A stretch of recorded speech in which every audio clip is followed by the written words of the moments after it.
Hi, welcome to Julio's Bar. Today we're gonna go over a few drinks from the Ernest Hemingway lore.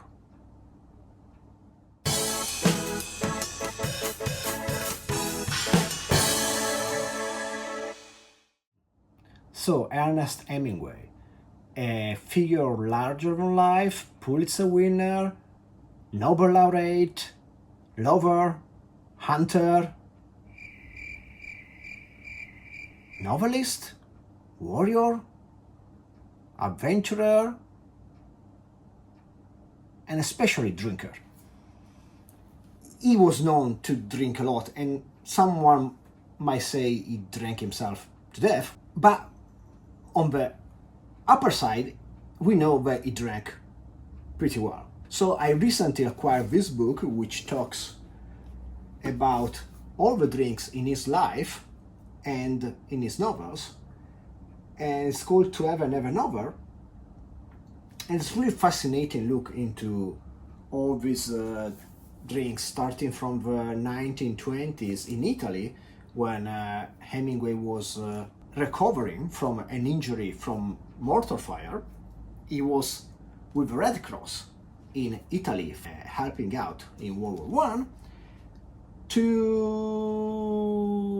Paris in the 20s, to Spain in the 30s, to Key West, Florida, and Cuba, and the Caribbean in the 40s and 50s, until you get to his last days in Wyoming. I selected just 3 drinks. It could take years to go through all the drinks that he drank and he talked about, but let's go over just these 3. And let's start from a Green Isaac Special, also called Tomini, which is a variation on a Tom Collins. We are gonna need a dry gin. So Hemingway was a big fan of Gordon gin. This beverage is one of the sovereign antiseptics of our time. Gordon's product is of approved merit and can be counted on to fortify, modify, and cauterize practically all internal or external injuries. And also he was a big fan of martini cocktails, which he liked really dry. So for this drink I selected a dry gin that he would be happy with. It's a Martin Miller's Westbourne Strength gin. It's 45% ABV. It's a dry London gin, which is has something to do with Iceland. They use ice from the icebergs to proof it down, I guess. That's not really relevant, in my opinion, to the flavor of a gin, but it's a good dry gin. So we're gonna use this.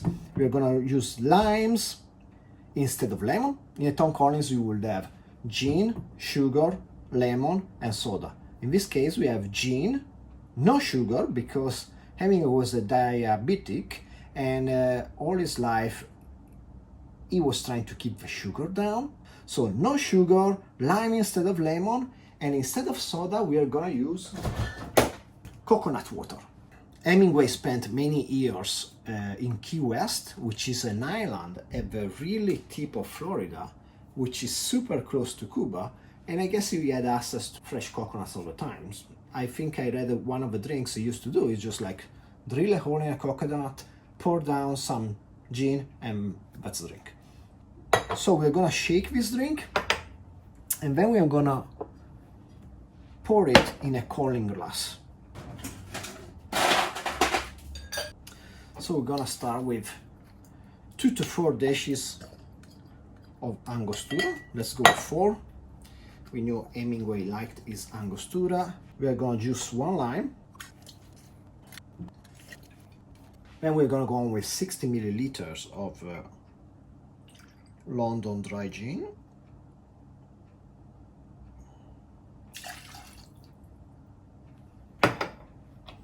And then, instead of soda, we're gonna have some coconut juice, 120 milliliters, like double the amount of the gin. I guess coconut water in this case is also gonna supplement that bit of sugar that we are not gonna otherwise put in our drink. So I'm gonna put 60 and and then 60 more.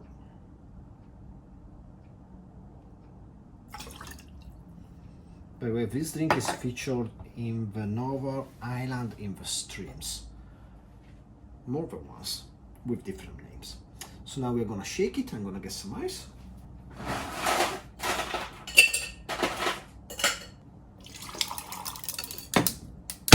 And let's give it a good shake.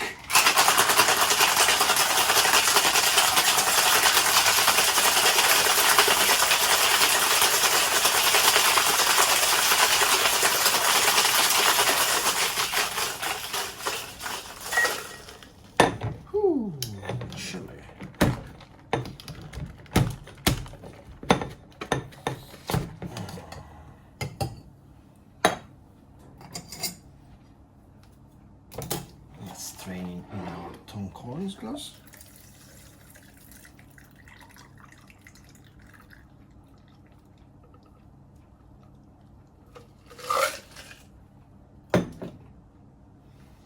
There you go. Green Isaac Special, or Tomini, or just a variation on a Tom Collins. It's not really green. What the coconut water is slightly green, but the Angostura give it this nice orange color. And let's give it a try. Let's see how it compares to a normal Tom Collins. Cheers.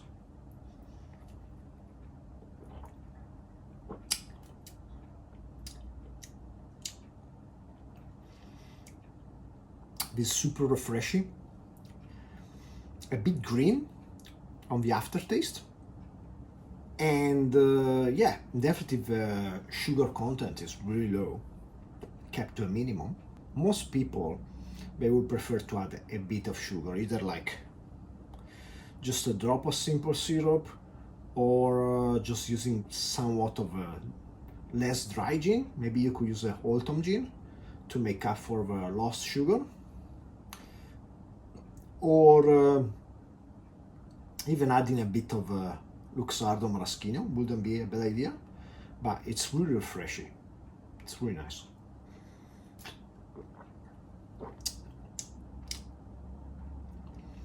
Not quite sure what the Angostura brings to this cocktail.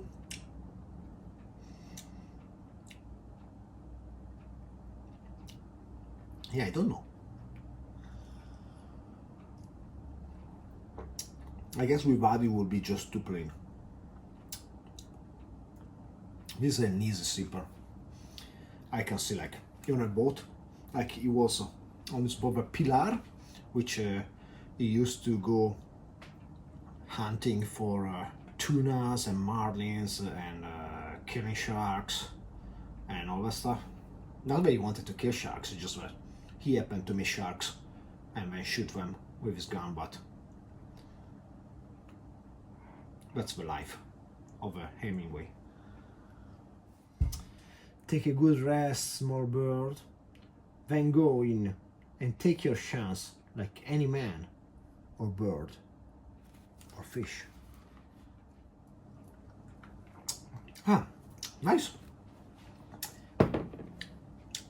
In Japan, the price of coconut water is pretty insane, so I don't know if it's really worth it using the coconut water, but it's surely interesting and highly refreshing. I guess it's a nice variation of a Tom Collins. I guess I'm gonna propose this to my wife tonight. Let's see what she thinks about it. Just gonna have one more sip. I'm thirsty. It's super hot today. Okay, let's put this on the side. And let's pass to our second drink. Our second drink is gonna be Daiquiri, which is probably Papa's favorite drink. Well, favorite drink when he was in Cuba, at least. That's what he was drinking most of the time at the Floridita, his favorite hangout spot in Cuba. His Daiquiri is just a variation of a classic Daiquiri, but an interesting one at that. There are two recipes from the Floridita, one from the 30s and one from the 40s. I'm gonna do the one from the 30s, the one from the 1947. It's a blended, a frozen kind of cocktail, and it has insane amount of rum. It's called the Papa Doble. I'm gonna instead propose with the one from 1937, which is shaken and a bit more simple. So let's give it a go. Let's chill out our cocktail glass. We're gonna need some grapefruit juice. We're just gonna need a teaspoon of grapefruit juice. Well, I'm gonna squeeze about half of it. There is an IBA version of this drink which requires more grapefruit juice. But today I'm gonna stick with the really original recipe. So I'm just gonna add a drop basically of grapefruit juice. That's a really small amount. Then we need some maraschino. Ta-da! Also a teaspoon of maraschino, also a really small amount, but as usual, I guess Hemingway was trying to keep the sugars to a minimum. Then we're gonna add the juice of half a lime. We need 15 milliliters of lime, so I think half a lime should be okay. Yes, should be about okay. Let's make this gin disappear and let's take out our rum. I'm gonna use this Plantation 3 Stars. I don't have any Cuban rum, and we're gonna put 60 milliliters of this rum. This Plantation is pretty good though, and it's clear as intended. Let's get some ice and give it a shake.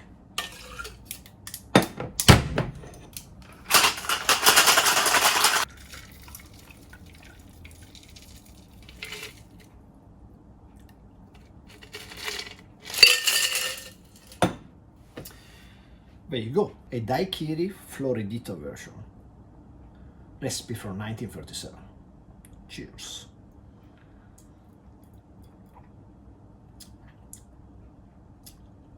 Perfect. I was really worried that really low amount of grapefruit juice and maraschino was not gonna be basically there. You're not gonna feel it in the final product, but actually you can feel it, and it's pretty decent. It's really good. It's perfectly balanced. Yeah, I'm surprised. I really thought I would need like at least 15 milliliters of maraschino, but I used about half and it was just fine. This is a great drink.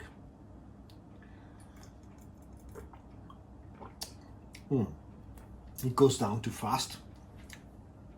It's really good. As close to perfection as you can get, I would think. Yeah, I don't know about the frozen version.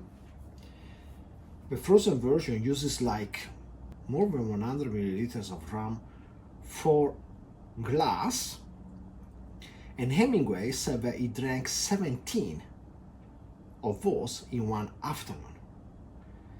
Like almost 2 liters, or like 2 liters of rum, and the day after he was just feeling fine because he had low sugar.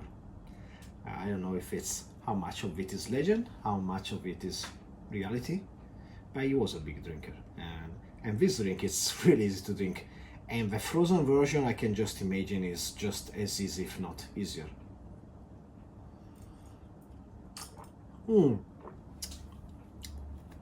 Gotta stop, otherwise it's gonna finish. So let's move out our rum and let's get to the last drink we are gonna explore today, which is a Death in the Gulf Stream. Death in the Gulf Stream, or Ernest Hemingway Reviver, was one of the 2 contributions that Ernest Hemingway had to The Gentleman Companion, this book by Charles H. Baker, which wrote this book with all kinds of drinks from all around the world. So Baker, the author of the book, said he was never a fan of Holland gin. Holland gin is this Geneva. Yeah, it's called Holland gin. Basically, it's a kind of gin, like let's say a forefather of modern London gin. the modern London dry gin is based around like a almost neutral spirit most of the times, like a kind of vodka to which people add botanicals, juniper, citrus, flowers, whatever. The Holland gin base spirit is a more musky affair, distilled from rye, corn, and wheat. And I actually never tried, so let's give it a go. But anyway, this baker guy never liked it, but in this particular thing, he says, no sugar, no fancy. It's strong, it's bitter, but so is good English ale, strong and bitter. We don't add sugar to ale, and we don't need sugar in the Death in the Gulf Stream, at least not more than 1 tablespoon. Its tartness and its bitterness are its chief charm.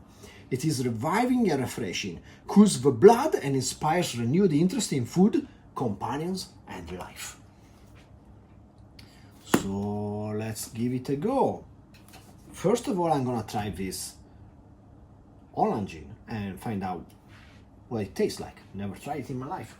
So let's experiment together.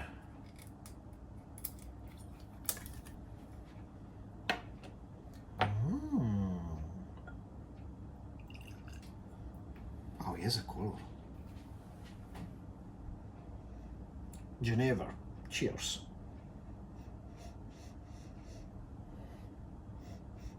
Yes, a bit of the mustiness of also the rock has. Not surprising, seeing the common origin of a rock and this Geneva, both from Holland. Let's try a sip.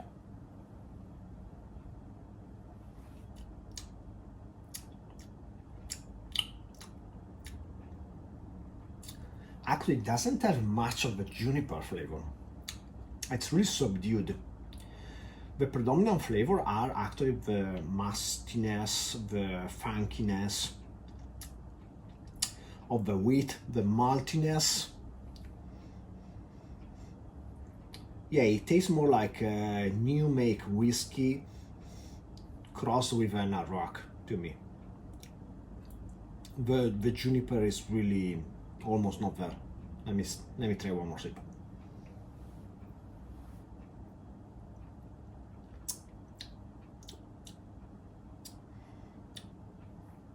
I have no problem with this. It's a good spirit. It's definitely not a gin though. Light years from a gin. So now that we try the base spirit, let's build our cocktail. We are gonna need a Tom Collins gin, but because I will need to press a bit the peel of a lime, I'm gonna use this slightly larger glass just to make my life a little bit easier. Then I'm gonna peel the lime, trying to have a continuous stream of peel. And then one more thing, this drink original recipe is done with crushed ice. Now, if you know me at all, you know I'm not a fan of crushed ice. And it's not that I didn't give it a chance. I actually had a crushed ice drink yesterday. I really didn't like it. So actually, to give a better chance to this drink, I'm not gonna use crushed ice. I don't know, man, it's just like that.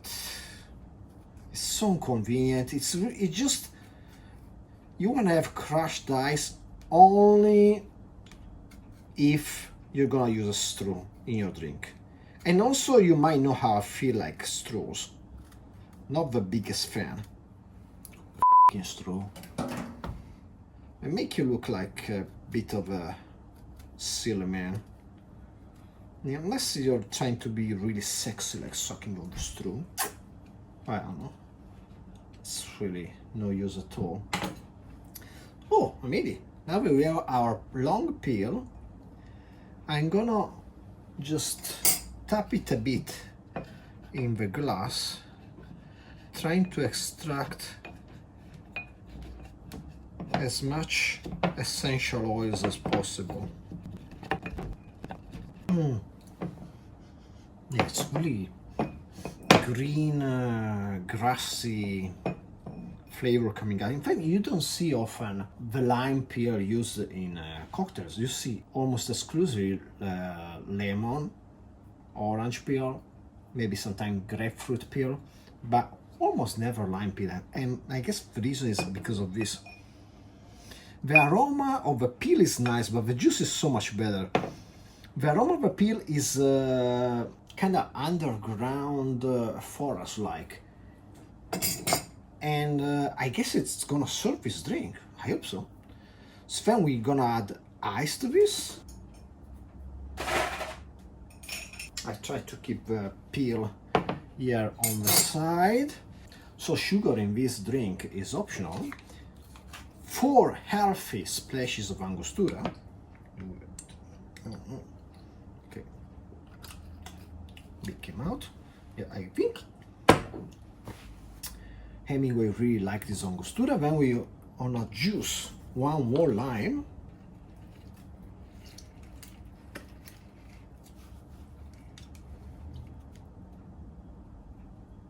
And then 60 to 90 milliliters of Geneva. This kind of special, not gin, definitely not gin. I'm gonna put 60 milliliters because I don't think I can take 90 milliliters of this stuff. Smells good for sure. Yeah, I actually don't mind at all this mustiness of Geneva. Let's just see how it's gonna match the rest of the cocktail. I'm just gonna give it a spin, otherwise it's gonna be way too strong to sip right away. I don't think the spin was in the recipe, bro. But of course, in the recipe it was built on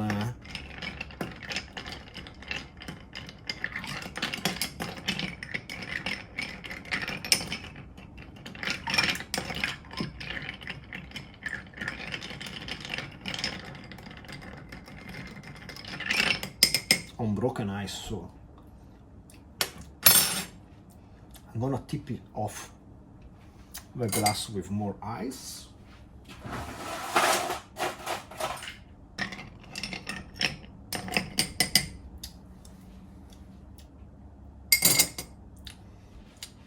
And let's give it a go. Death in the Gulf Stream. Cheers.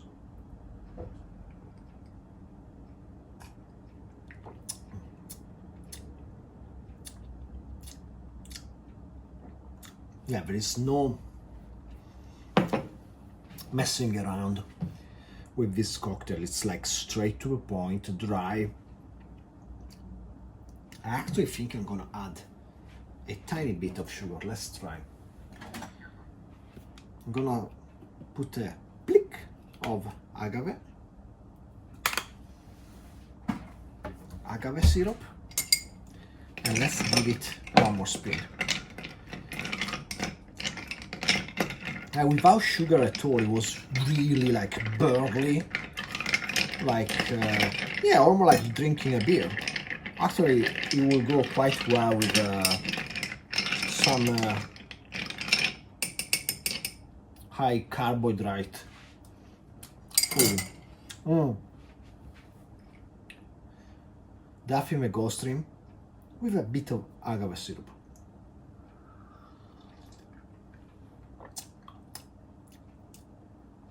Now a bit of sugar really livens it up. By the way, I like this drink. It's super easy to sip.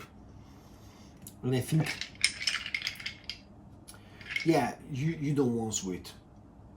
I can imagine myself on board of a boat in the Caribbean drinking this and being just nicely refreshed. I mean, it's alcohol. Yeah, I guess that's the trick. Making it so that you can drink alcohol even though your body doesn't really need it because it's so freaking hot.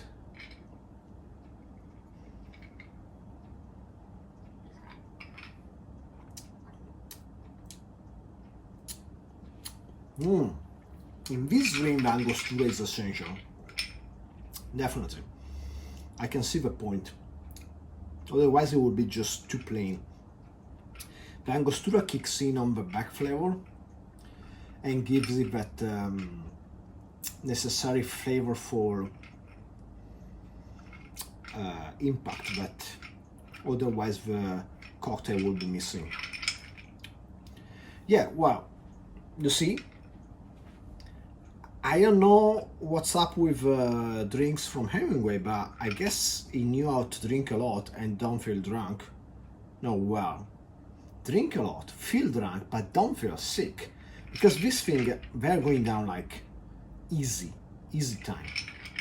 I can just drink this all in maybe a couple more sips. I'm not that strong, but...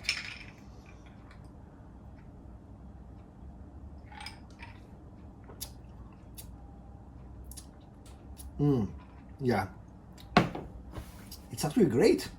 I'm really enjoying it. Perfect if you're thirsty. Okay, if you're thirsty, you should drink water. But if you're thirsty and you want a drink, like alcoholic drink, this is really good. This is actually really good. I'm really enjoying it. I didn't think so. Like, from just tasting the Geneva by itself, I would expect like a different kind of experience. It would be interesting to try the same cocktail with Arak, Batavian Rock, or maybe some rum agricole. That wouldn't be a bad idea.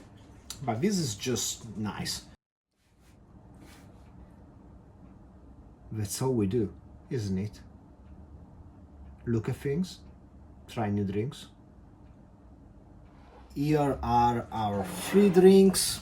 The Green ISO Special, the Daiquiri Floridita recipe from 1947, and the Death in the Gulf Stream. As you can see, these 2 are almost over. And they're gonna be over really soon. This one, I don't know, but let me try it one more time.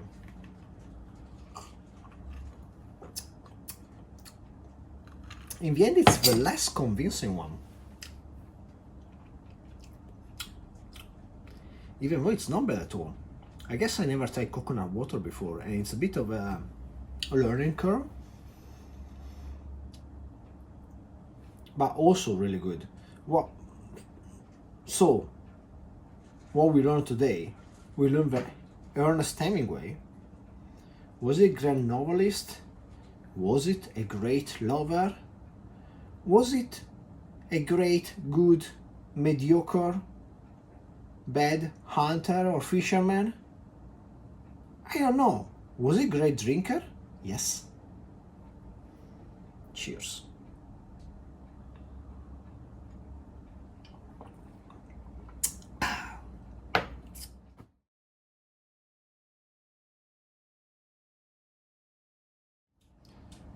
Never delay kissing a pretty girl or opening a bottle of whiskey.